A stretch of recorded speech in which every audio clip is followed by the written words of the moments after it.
అందరికీ నమస్కారం. Welcome to it's you TV.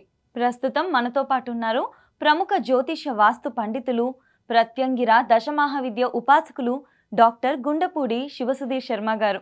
గురుగారితో మాట్లాడి మనకున్న సందేహాలన్నిటిని కూడా నివృత్తి చేసుకునే ప్రయత్నం చేద్దాం. అంతకంటే ముందు ఇటువంటి ఆధ్యాత్మికపరమైన వీడియోస్ కోసం ఇప్పుడే మన ఛానల్ని సబ్స్క్రైబ్ చేసుకోండి. నమస్కారం గురుగారు. శ్రీమాత్రే నమః. శ్రీ గురుభ్యో నమః. గురుగారు, కొంతమంది ఎంత కష్టపడి ఎంత డబ్బు సంపాదించినా కూడా చేయాలనుకుంటారు, సేవ్ చేయాలి అనుకుంటారు. కానీ అనుకోకుండా వచ్చే ఖర్చుల వల్ల కావచ్చు, ఏదో ఒక విధంగా ఇంట్లో అయితే డబ్బు నిలవదనమాట. ఇటువంటి సమస్యలతో మనకు చాలామంది కమెంట్స్ పెట్టి దీనికి ఏమైనా పరిహారం ఉంటుందా, ఏం చేస్తే డబ్బు ఇంట్లో నిలుస్తుందని చెప్పేసి అడగడం జరిగింది గురుగారు. ముఖ్యంగా నాన్న, ఇంట్లో డబ్బు ఉండాలి అంటే ప్రేమ ఉండాలి, ప్రశాంతత ఉండాలి. ప్రేమ లేని చోట డబ్బు ఉండదు. ఒక ముగ్గురు ఉన్నారు: కీర్తి, ప్రతిష్ట, ప్రేమ, ధనం. మూడు. కీర్తి, ప్రతిష్ట అంటే మంచి పేరు. కీర్తి, ప్రతిష్టలు, ప్రేమ, ధనం. ఒక మహర్షి ఇంటికి భోజనానికి వెళ్ళారు. ముగ్గురు బయట నుంచి ఉన్నారు. మా ముగ్గురు పేర్లు: నా పేరు కీర్తి ప్రతిష్ట, నా పేరు ప్రేమ, నా పేరు ధనం. ఈ ముగ్గురులో ఒకరు మాత్రమే మీ ఇంటికి భోజనానికి వస్తాం, ఒకళ్ళు మాత్రమే వస్తాం. ఎవరిని రమ్మంటావు చెప్పు అని అన్నారు. ఎవరైనా ఏమంటాం, ముగ్గురు రాండి, పర్లేదు, రిక్వెస్ట్ చేసుకుంటాను, రాండి రాండి రాండి. వాళ్ళు ఏం చెప్పారంటే నిర్మోహమాటంగా ఒక కండిషన్ పెట్టారు: మా ముగ్గురులో ఒక్కళ్ళం మాత్రమే మీ ఇంటికి వస్తాం అని అన్నారు. ప్రేమ కోరుకోవాలా? ప్రేమ కూడా ఉంటే ఏమవుతుంది? ఏం కాదు. కీర్తి ప్రతిష్టలు కోరుకుందామా? డబ్బు లేకుండా కీర్తి ప్రతిష్టలు కోరుకుంటే ఏముంటుంది? డబ్బు కోరుకుందామా? డబ్బు కోరుకుంటే ప్రేమ లేక కీర్తి ప్రతిష్టలు లేకపోతే ఎట్లాగా? వీటిలో మూడు ఉండాలి, మూడు లేకపోతే ఎట్లాగా అని చెప్పి ఇద్దరు భార్యాభర్తలు ఇద్దరు ఎక్కువగా ఆలోచించుకొని చివరికి భార్య వచ్చి, సరే ప్రేమను రమ్మని చెప్పండి అని చెప్పారు. ప్రేమ లోపలికి వెళ్తూ ఉంటే కీర్తి, ప్రతిష్ట, డబ్బులు కూడా ఆటోమేటిక్గా వాటి వెనకనే వెళ్ళిపోయినాయి. అర్థమైందా? అర్థమైంది. ఇక్కడ ముఖ్యంగా ఇంట్లో ఏం కావాలి? ప్రేమ, ప్రశాంతత. ఈ రెండు ఉంటే మిగిలినవన్నీ ఆటోమేటిక్గా వస్తాయి నాన్న.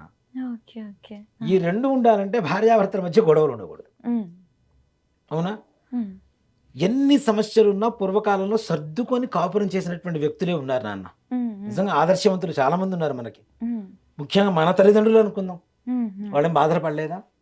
వాళ్ళిద్దరు భార్యాభర్తల మధ్య గొడవలు రాలేదా? అత్తగారు వాళ్ళని సాధించలేదా? మామగారు సాధించలేదా? అవసరాలకు డబ్బు లేకపోయినా సర్దుకొని ముందుకు వచ్చారా? మనకి ఇంతలో జీవితాన్ని ఇచ్చారా? మరి ఇప్పుడున్నటువంటి రోజులు ఎందుకు సర్దుకోలేకపోతున్నాం మనం? ముఖ్యంగా అది లోపిస్తుంది. ముఖ్యంగా ఈ ఇద్దరి మధ్యన ఉండేటువంటి అవగాహన లోపం అనేటువంటిది పెరుగుతుంది.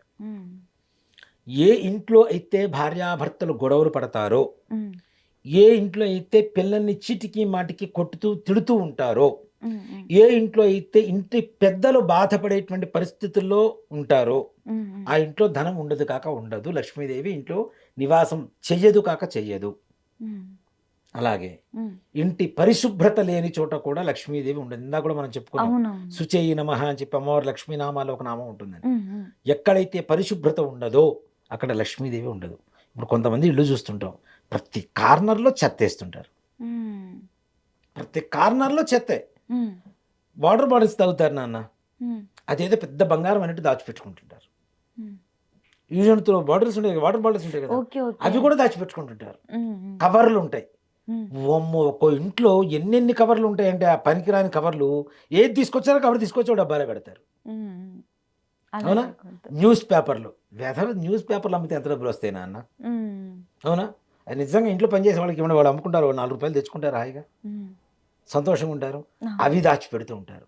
ఇలాంటివి అక్కర్లేనటువంటి వస్తువులన్నీ కూడా ఇంట్లో పెట్టడం, తద్వారా ఆ మూలల్లో ఉండేటువంటి దేవతల మీద బరువు పెడుతున్నట్టు లెక్క. మనకి అష్టదిక్పాలకులని 8 మంది ఉంటారు నాన్న. తూర్పున ఇంద్రుడు, ఆగ్నేయంలో అగ్నిదేవుడు, దక్షిణంలో యమధర్మరాజు, వాయువ్యంలో వాయువు, నైరుతిలో నిరుతి పురుషుడు, పశ్చిమంలో వరుణుడు, ఉత్తరంలో కుబేరుడు, ఈశాన్యంలో ఈశ్వరుడు. 8 దిక్కుల్లో 8 మంది అష్టదిక్పాలకు దేవతలు ఉన్నారు. వీళ్ళ మీద బరువులు పెడుతూ ఉంటే మిమ్మల్ని ఇంటికి పిలిచి కూర్చోబెట్టి, ఇంట్లో మనం వాస్తు పూజ చేసుకున్నప్పుడు అదేగా పనిచేసేది. వాస్తు పురుషుని ఆవాహన చేస్తాం, అంతా ఇక్కడ ఉండేటువంటి వాస్తు దోషాలు మొత్తం పోవాలని చెప్తాం, అష్టదిక్పాలకులను ఆవాహన చేస్తాం. వాళ్ళని పిలిచి ఇంట్లో కూర్చోబెట్టి, ఇప్పుడు మిమ్మల్ని ఎవరింటికైనా పిలిచారు, పిలిచేసి మీ నెత్తిన బండ పెడితే ఎలా ఉంటుంది? చెత్త తీసుకొచ్చి మన నెత్తిన పోస్తే ఎలా ఉంటుంది? అవును. అవునా? హ్మ్. మరి అలానే అష్టదిక్పాలకులు ఇంట్లో మన ఇంట్లో 8 దిక్కులా ఉన్నారు. మనం దక్షిణం వైపే తల పెడతాం, ఉత్తర వైపే కాళ్ళు పెడతాం, బీరువా తీసుకెళ్ళి నైరుతిలో పెడతాం, వంట తీసుకెళ్ళి ఆగ్నేయంలో పెడతాం, దేవుని తీసుకెళ్ళి ఈశాన్యంలో పెడతాం, బాత్రూమ్స్ తీసుకెళ్ళి వాయువ్యంలో పెడతాం అని చెప్పి నమ్ముతూ, వాస్తు నమ్ముతూ మళ్ళీ ఇలా చేస్తే? చెత్త మొత్తం చేకూరుస్తూ ఉంటే మరి ఆ దేవతలకు ఆగ్రహం రాదా? హ్మ్. అట్లాంటి చోట లక్ష్మీదేవి ఎట్లా ఉంటుంది నాన్న? హ్మ్. హ్మ్. కరెక్ట్. కరెక్ట్. అవునా? హ్మ్. కాబట్టి పరిశుభ్రత లేని చోట కూడా లక్ష్మీదేవి నివాసం ఉండదు. ఓకే. ముఖ్యంగా హ్మ్. ఇంటి ఇల్లాలు పరిశుభ్రత చాలా ముఖ్యం. అందుకనే ఇంటిని చూసి ఇల్లాల్ని చూడమని చెప్తారు హ్మ్. శాస్త్రం. అంటే ఇల్లు ఎంత శుభ్రంగా ఉంటుందో ఇల్లాలని చూడాల్సిన అవసరం లేదు. ఇల్లాలు అంత గొప్పగా ఉంటుంది. అవునా? అర్థమైంది. మనం తినటం కోసం వండుకొని ఆ వండుకునేటప్పుడు అటు పోసి ఇటు పోసి ఎటు పడితే అటు పడేసి తిన్నవి అక్కడ పడేసి సరిగా శుభ్రం చేసుకోక మరలా వాటిలో వండుకొని తినటం అట్లానే చేస్తుంటే లక్ష్మీదేవి ఎందుకు వస్తుంది చెప్పండి? హ్మ్. హ్మ్. జుట్టు మొత్తం ఎట్లా ఉంటుందంటే ఇక సాయంత్రం పూట టైం దొరకదంత అన్నట్టుగా సంధ్యా సమయంలో కరెక్ట్గా జుట్టు విరబోసుకొని గడపల మీద కూర్చొని దువ్వుకొని పేలు చూసుకుంటుంటారు కొంతమంది. హ్మ్. అదొక దరిద్రం. హ్మ్. గడప శుభ్రత లేకపోవడం ఒక దరిద్రం. హ్మ్. గడప అంటేనే లక్ష్మి అని చెప్తాం మనం. యెస్. అవునా? హ్మ్. మనం స్లాబ్ పోసేటప్పుడు ముహూర్తం పెడతాం, శంకుస్థాపన ఇల్లు ప్రారంభించేటప్పుడు ముహూర్తం పెడతాం, అలానే మనం ద్వారబంధనం అంటారు, గడప పెట్టేటప్పుడు కూడా ముహూర్తం చూసి పెడతాం. హ్మ్. అంటే లక్ష్మీప్రదం కదా. ఆ గడప శుభ్రంగా కడగకుండా దాన్ని హ్మ్. అట్లానే ఉంచేసి ఏదో పెయింట్లు వేసి బొట్లు పెట్టేసి వదిలిపెడితే ఎంతవరకు ఉంటుంది? హ్మ్. దీంట్లో ఇవన్నీ కూడా మనకి చాలా ఆరోగ్యప్రదాయమైనటువంటి విషయాలు నాన్న. గడపకి పసుపు పూస్తాం, పసుపు పూసినప్పుడు ఏమవుతుంటుంది? చక్కగా లోపలికి వెళ్ళేటప్పుడు వచ్చేటప్పుడు గడప దాటి లోపలికి వెళ్ళేటప్పుడు వచ్చేటప్పుడు వాసన మనం పీలుస్తూ ఉంటాం. హ్మ్. మనకు ఉండేటువంటి సమస్త రోగాలు యాంటీబయోటిక్ కదా పసుపు. అవును. దెబ్బ తగలంగానే పసుపు పెట్టురా అంటారు, హ్మ్. హ్మ్. యాంటీబయోటిక్ కదా. అవునవును. అవునా? హ్మ్. ఆ వాసన పీలుస్తున్నప్పుడు అంతే జలుబు చేసింది. హ్మ్. ఏం చేస్తాం? నిప్పుల మీద చక్కగా మనం పసుపు వేసుకొని వాసన పీలుస్తాం. హ్మ్. జలుబు పోతుంది, అవును. తలనొప్పి పోతుంది. హ్మ్. హ్మ్. అవునా? హ్మ్. సో ఇవన్నీ కూడాను లక్ష్మీప్రదమైనటువంటి పనులు. ఇంట్లో ముఖ్యంగా లక్ష్మీదేవి తిష్ట వేసుకొని ఉండాలి అంటే ఇల్లు, ఇల్లాలు, హ్మ్. పరిసర ప్రాంతాలు పరిశుభ్రంగా ఉండాలి. హ్మ్. దాంతో పాటు భర్తతో చీటికి మాటికి గొడవలు పడకూడదు. మా ఆయన అంతేనండి పడుతూనే ఉండాలండి.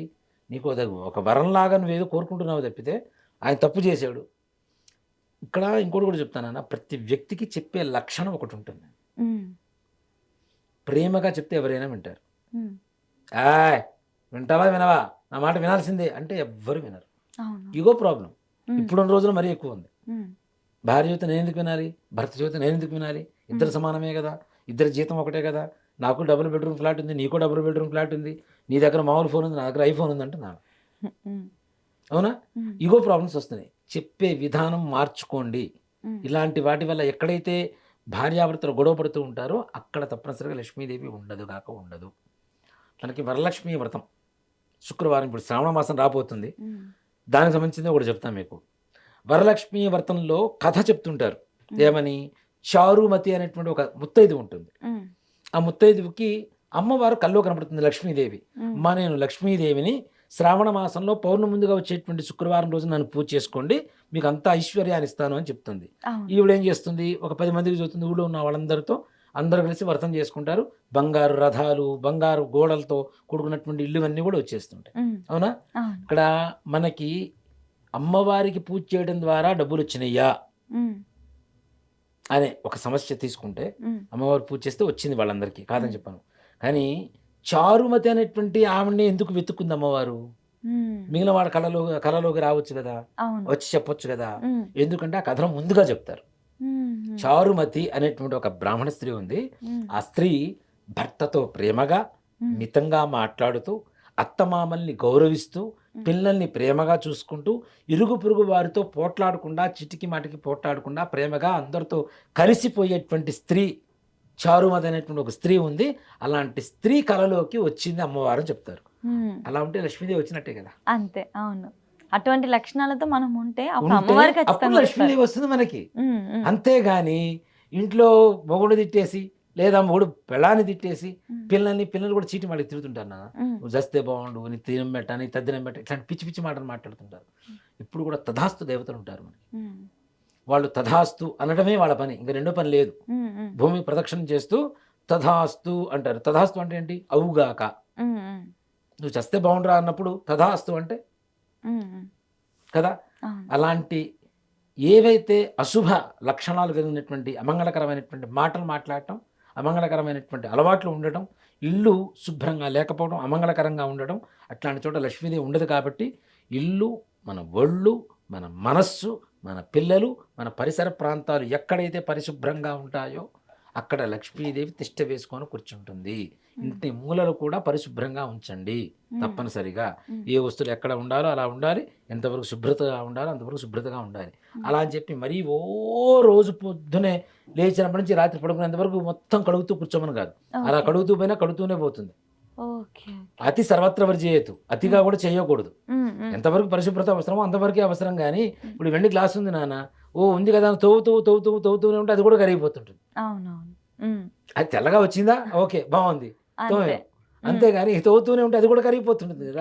కాబట్టి అతి సర్వత్ర వర్జేయతు, తప్పనిసరిగా పరిశుభ్రంగా ఉండండి. ఇంట్లో లక్ష్మీదేవి ఉండాలి అంటే ఇందాక కొన్ని లక్షణాలు చెప్పాం కదా. ఆడవాళ్ళకి వృద్ధునే స్నానం చేసి మిగిలిన పనులు చేయండి. ఇల్లు చింపడం కావచ్చు, వంట చేసుకోవడం కావచ్చు, ఇవన్నీ కూడా లక్ష్మీప్రదమైనటువంటి అలవాట్లు, మంగళకరమైనటువంటి అలవాట్లు. కాబట్టి ఇలాంటి వాటితో ఇంట్లో లక్ష్మీదేవి స్థిరంగా ఉంటుందని చెప్పుకోవచ్చు.